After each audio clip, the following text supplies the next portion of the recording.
Et l'invité de cette matinale est Julie Régent, chargée de mission environnement à la mairie de Nouméa. La première partie avec les questions de Thierry Belmont. Bonjour Julie Régent. Bonjour Thierry. Au-delà du côté ludique de l'événement, la fête de la nature, est-ce que c'est vraiment un moment de réflexion sur la préservation de notre biodiversité ? Oui, tout à fait. Je crois que la ville de Nouméa a souhaité proposer cette respiration aux Calédoniens, aux Nouméens plus particulièrement. Donc dans le cadre privilégié de la pépinière municipale, que tout le monde ne connaît pas, au 7e kilomètre, et un beau programme a été préparé. Oui, on reviendra sur cette pépinière municipale où il y a une porte ouverte effectivement samedi. Est-ce qu'il y a une véritable stratégie pour la préservation de notre nature à Nouméa ? Oui, il y a des actions concrètes d'abord, et il y a effectivement une stratégie qui se décline autour de différents schémas qui sont en préparation. Je pense par exemple au PUD, plan d'urbanisme directeur de la ville, qui est actuellement en révision et qui prévoit un fort accroissement de la part de verre au sein de la ville. Ce plan d'urbanisme directeur, effectivement, cette part du verre que vous voulez plus importante. Alors là, en ce moment, il y a la rénovation du centre-ville. Je ne l'observe pas beaucoup, cette part du verre. On voit ça où ? Alors, au centre-ville, il y a des actions concrètes pour le coup. Je pense, j'ai pas le nom des rues en tête, mais le long de l'hôpital, etc. Il y a des plantations d'alignement qui existent depuis quelques années, qui n'existaient pas auparavant. Donc ça, c'est typiquement un point d'amélioration récent, parce que ce n'était pas vraiment dans la culture à Nouméa d'avoir des arbres d'alignement comme ça. Maintenant, on parsème les trottoirs de ces arbres-là. C'est un exemple. La végétalisation de certaines surfaces, là aussi, des toitures. Oui. On est dans cette démarche-là ? Oui, ça c'est l'ambition au titre du PUD en cours de révision. Donc effectivement, toutes les surfaces qui sont actuellement artificialisées, c'est-à-dire bâties, et ben aussi bien les voiries que les... Donc là je pense aux toitures, aux façades, à certaines façades.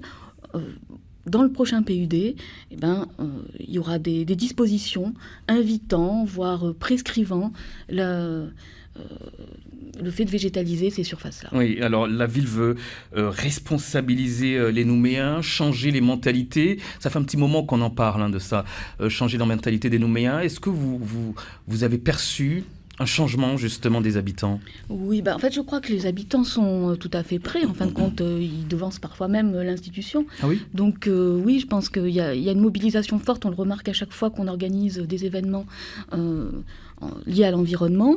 Ils ont un succès de plus en plus important. Et puis, on a également un exécutif qui est proactif en la matière et qui agit qui donne une ligne de conduite sur toutes les fenêtres de l'environnement. Un exécutif, une collectivité plutôt qui donne l'exemple, qui est exemplaire en la matière. Comment, justement, la ville de Nouméa peut réduire aujourd'hui son empreinte carbone ? Alors, il y a différentes mesures qui sont faites. L'exemplarité de la ville, ça passe d'abord par de réduire son empreinte carbone sur son propre patrimoine. C'est-à-dire son patrimoine bâti. La ville, c'est à 52 écoles, etc., etc. Donc, on pratique ce qu'on appelle la maîtrise de l'énergie sur ces bâtiments-là. En rénovant les écoles avec une isolation thermique de qualité. Donc, ce qui permet de ne pas aller vers, par exemple, la climatisation qui exploserait le budget de la ville en matière de dépenses énergétiques et qui exploserait aussi la note carbone de la ville. Donc ça, c'est une mesure très concrète. Il y a un plan d'action. Tous les ans, il y a de nouvelles écoles qui font l'objet d'une rénovation énergétique. Voilà, ça, c'est typiquement une action phare pour diminuer l'empreinte carbone. L'éclairage public également, est-ce que là, il y a des actions concrètes qui sont menées ? Tout à fait. Il y a l'éclairage public, on a plus de 11 000 points lumineux à la ville de Nouméa, et il y a un plan pluriannuel d'investissement qui vise à remplacer toutes les lanternes par des LED. Donc on sait que les LED, c'est une technologie qui est très peu énergivore et donc qui va diminuer très fortement et qui diminue déjà donc l'empreinte carbone de la ville en matière d'éclairage public, mais aussi la note financière. Une ambition, c'est celle de devenir une ville verte pour la ville de Nouméa. Est-ce que cette ambition-là, on peut l'atteindre d'ici combien de temps d'ailleurs ? Alors, je crois qu'on n'en a jamais trop fait dans le contexte mondial et local actuel vis-à-vis de l'environnement et de l'urgence climatique. Et donc, on accélère tout ça, mais on n'arrivera pas à un point où on pourra se dire « bon, ça y est, on a tout fait, tout est bien ». Donc, je pense que c'est un processus, c'est une démarche continue. dans laquelle chacun a sa part de responsabilité et est appelé à s'investir. Et je crois qu'aujourd'hui, la ville prend pleinement la sienne. Oui, sa part de responsabilité, ça veut dire quoi? Ça veut dire qu'aujourd'hui, les Nouméens doivent apprendre à utiliser moins la voiture, à faire plus de vélo. Oui. Alors la question qui vient, c'est évidemment, est-ce que nous avons les pistes cyclables qu'il faut? Est-ce que on a les trottoirs qu'il faut? Est-ce qu'il y a des efforts qui vont être... Alors il y a des efforts, de très très gros efforts en cours, puisque le programme de développement des trottoirs a été multiplié par 3 ou 4 depuis quelques années. Et on a également un schéma cyclable qui est en cours de réalisation, qui est quasiment abouti, qui devra émerger officiellement cette année, je crois. Et puis, on a des pistes cyclables qui se bâtissent aussi concrètement. Là, on a vu toute la prolongation de la promenade Pierre-Vernier, donc, qui est en cours jusqu'à Ouémo, jusqu'à la plage de Magenta. Donc ça, c'est quand même des infrastructures cyclables d'envergure. Apprendre à moins utiliser sa voiture, ça va être compliqué quand même. Alors, effectivement, parce qu'on n'est pas encore tout à fait... la ville n'est pas encore prête pour ça. Mais avec le néobus qui va arriver en 2019-2020, donc là, il y aura un outil au service des Nouméens et du Grand Nouméa pour permettre de laisser un peu plus sa voiture à la maison. Et aider les citoyens, les habitants de Nouméa à réduire leurs déchets, ça passe par quoi? Quelles actions mener dans ce cadre-là? Ça passe par un plan local de prévention des déchets, le PLPD, donc, que mène la ville de Nouméa. Et donc, il s'agit d'éviter, comme on dit, c'est le meilleur déchet est celui qu'on ne produit pas. Donc, c'est comment inviter les Nouméens à acquérir des savoir-faire très simples, très pratiques, qui vont leur permettre cette réduction de déchets au quotidien. Donc, la ville organise des ateliers environnementaux, comme ceux qui auront lieu à la Pépinière le 26 mai. Donc, il s'agit d'apprendre à faire soi-même ses produits cosmétiques ou ses produits ménagers à partir de produits naturels. Donc, quand on fait ça, on n'utilise pas de produits préemballés, etc. On se débrouille avec les moyens du bord. C'est comment faire des petits meubles avec des palettes. C'est également comment composter dans son jardin et réutiliser les épluchures et les déchets organiques pour alimenter son jardin et éviter les achats d'engrais, par exemple. Dans votre livret de présentation, vous parlez de valorisation des arbres remarquables. Il y a encore quelques jours, un pin colonnaire de la plage de Magenta est tombé sur une voiture. On a évité de peu la catastrophe. Ces pins ont finalement été abattus sur le long de cette plage de Magenta parce qu'ils sont atteints de termites ou encore de champignons. On peut se poser la question, Julie Régent, sur la vigilance de la commune en matière de contrôle du parc végétal. Alors, le parc végétal de la ville est quand même très très important pour une ville de cette taille. Il y a des dispositifs qui sont mis en place. Ces dispositifs n'existaient pas auparavant en Nouvelle-Calédonie. Aujourd'hui, les entreprises s'équipent petit à petit de matériel de diagnostic arboricole. Donc, on met ça en place. Mais est-ce qu'on est passé, est-ce qu'on a évité le drame tout simplement avec ce pin colonnaire qui est tombé sur une voiture alors qu'il y avait un occupant dans la voiture? Heureusement, plus de peur que de mal. Est-ce que justement, on n'est pas passé à côté justement de contrôle de ces pins colonnaires? Alors, ce type d'incident est souvent là pour nous inviter à prendre des mesures de fond. Et je crois que c'est ce que fait la ville en organisant un diagnostic de tous les pins colonnaires et puis d'avoir une action préventive qui va être de couper les pins de manière préventive, pour pas que ce genre d'incident se renouvelle. Est-ce qu'on peut aussi penser qu'à l'avenir, il faudrait sélectionner des arbres peut-être plus endurants, plus résistants aux champignons, aux termites? Alors oui, il y a une réflexion qui est faite là-dedans. Après, les termites, c'est vrai qu'elles sont quand même assez répandues en Calédonie. Je pense qu'il faut avoir une vigilance sur les arbres adultes, quels qu'ils soient. L'arbre parfait qui se termite jamais, qui est magnifique et qui n'a pas de racines n'existe pas. Donc après, c'est d'avoir un plan de végétalisation de la ville en concordance avec les objectifs et la vocation de chaque espace. Julie Régin, alors cette fête de la nature débute mercredi et durera jusqu'au 26 mai. Samedi, quels sont les temps forts qui nous attendent? Alors, les temps forts, donc on a tous ces ateliers environnementaux, bricot-palette, produits cosmétiques, compostage. On a également l'entreprise Aqualone, qui est un partenaire de la ville, une entreprise innovante qui a créé un dispositif de rupture vraiment pour l'arrosage des plantes. C'est-à-dire, on va avoir une conférence de Bernard Ballet qui sera présent sur site et qui va nous présenter cette invention tout à fait intéressante. Dans le même esprit, on aura justement la présentation de diagnostic arboricole qui sera présentée par l'entreprise Chlorophylle, partenaire de la ville également. Nous aurons les associations telles que la Société mycologique de Nouvelle-Calédonie. Il faut savoir que cette fête de la nature, qui est une fête nationale, a pour thème « Voir l'invisible ». Donc c'est pour ça qu'on a une place spéciale cette année pour la Société mycologique, où les gens vont pouvoir découvrir des champignons endémiques qu'on trouve très très rarement dans la nature et qui vont nous être présentés par les bénévoles de l'association. Voilà, donc cette fête de la nature où de nombreuses animations gratuites sont proposées, projections de films, conférences, journées portes ouvertes, notamment à la pépinière municipale. On parle de cette pépinière municipale, Julie Régent, dans un instant, à partir de 7h05. Vous restez avec nous. Il est 7h07, on est un tout petit peu en retard, on s'en excuse. Deuxième partie avec notre invité. Nous recevons ce matin Julie Régent, chargée de mission environnement à la mairie de Nouméa. Deuxième partie avec vos questions. Si vous avez envie d'intervenir, vous êtes les bienvenus. Je vous rappelle notre numéro de téléphone, le 258-258. Et n'attendez pas, s'il vous plaît, le dernier moment pour prendre la parole. Thierry Belmont. J'avais promis de parler de cette pépinière municipale, Julie Régent. Une pépinière municipale que l'on connaît très peu finalement. C'est l'occasion, durant cette fête de la nature, ça se déroulera samedi, donc de 8h à 15h, journée porte ouverte à cette pépinière municipale, l'occasion d'en savoir plus. Oui, effectivement. De la découvrir. Oui, c'est un lieu de plus de 3 hectares, qui est situé en plein Nouméa et qui sert à la production de plants qui sont ensuite plantés pour l'embellissement de la ville et pour le remplacement de végétaux qui ont été abîmés. Donc, notamment, et elle accueille aussi très régulièrement, tous les mois, des ateliers environnementaux tels que ceux qui auront lieu ce samedi. Donc, je rappelle, compostage, bricot-palette, produits cosmétiques.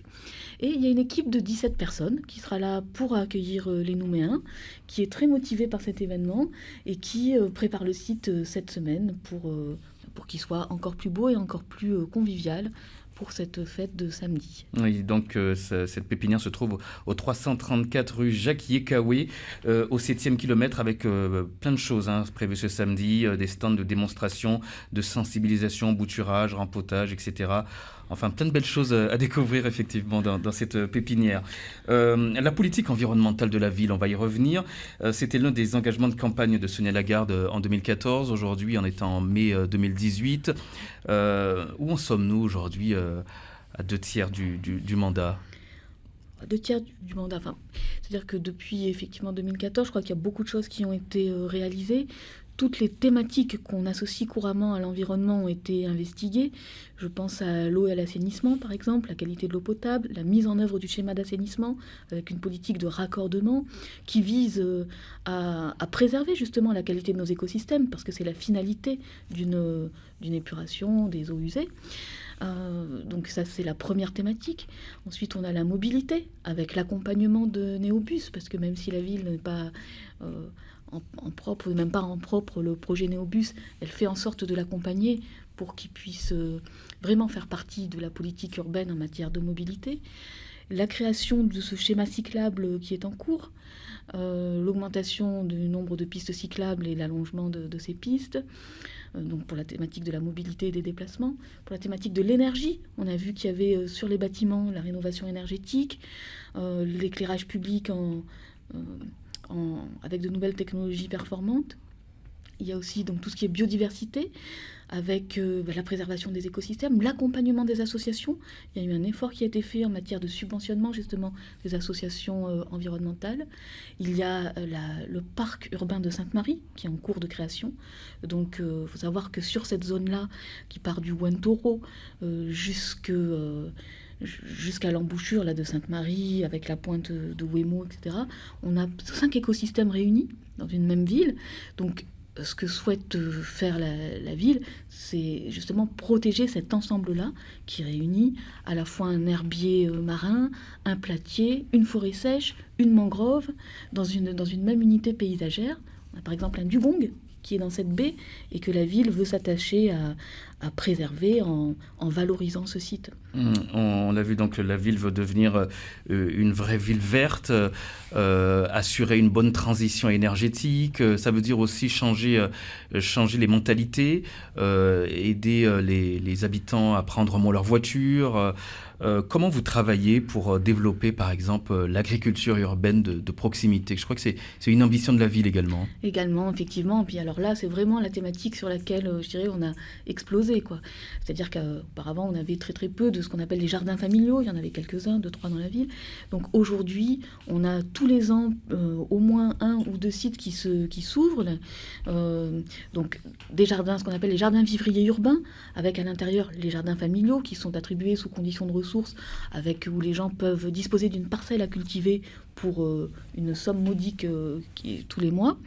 Il y a également des jardins pédagogiques qui sont à Rivière-Salée, où là ce sont des collectifs, des associations, des classes qui peuvent cultiver aussi une parcelle.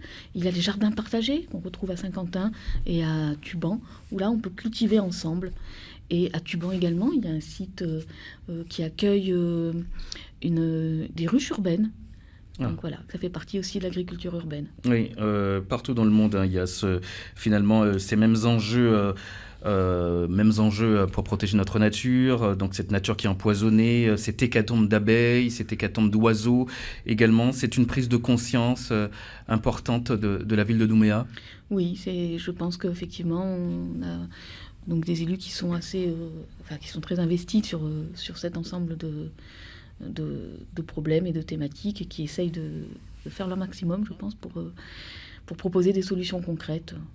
On rappelle aux auditeurs qui peuvent nous appeler au 258 s'ils veulent vous poser des questions. Il y a eu ce grand discours, Julie Régent, vendredi dernier, de Nicolas Hulot, ministre de la Transition écologique. Pour lui, l'humanité doit faire la paix avec la nature et la France doit montrer la voie pour stopper l'effondrement de la biodiversité qui menace notre survie. Comment la ville de Nouméa peut s'inscrire dans cette volonté-là du ministre de l'écologie ? Précisément, je pense en ne faisant plus tout à fait cette césure entre le monde végétal, animal et puis nous-mêmes, quoi. C'est-à-dire en faisant tomber les frontières là aussi et en aménageant les transitions. Donc tout est affaire de transition là-dedans. Et on parle de transition écologique, de transition énergétique. C'est ce trait d'union qui est à remettre entre la nature et nous et qu'on essaye de faire de manière très concrète et très visible lorsqu'on aménage des parkings qui ne seront plus artificialisés, mais qui sont végétalisés, comme c'est le cas au parc urbain de Sainte-Marie aujourd'hui. Le traitement de ces frontières, de ces lisières, est fondamental pour justement la vision qu'on a de la reconnexion entre l'homme et la nature. Il faut repenser la ville. Oui, la ville se repense au quotidien. On parlait déjà en matière urbanistique de reconstruire la ville sur la ville. Donc voilà, là c'est... la ville se repense constamment. C'est la reformulation constante de notre identité urbaine, on va dire. Oui, en matière d'assainissement de l'eau, on l'a vu ces dernières années, il y a eu un gros effort de fait, la construction, la mise en route de ces unités, donc de traitement des eaux usées.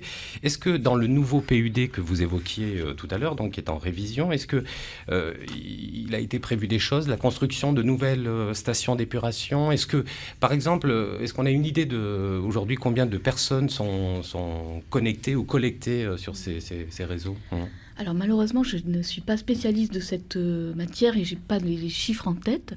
La construction des stations d'épuration ne dépend pas réellement du PUD. Le PUD, lui, a pour vocation de dire à quoi sont destinés tel ou tel espace. Donc plutôt à une zone touristique, une zone de loisirs, une zone résidentielle, etc. En tout cas, donc, ce que je peux simplement souligner, c'est qu'il y a un effort en cours très très important en matière d'assainissement. Il y a la station d'épuration James Cook qui a été construite il y a quelques années. Des raccordements ont été opérés, un certain nombre de raccordements. Et donc l'idée, c'est de raccorder encore plus de personnes aux différentes stations d'épuration lorsque c'est possible.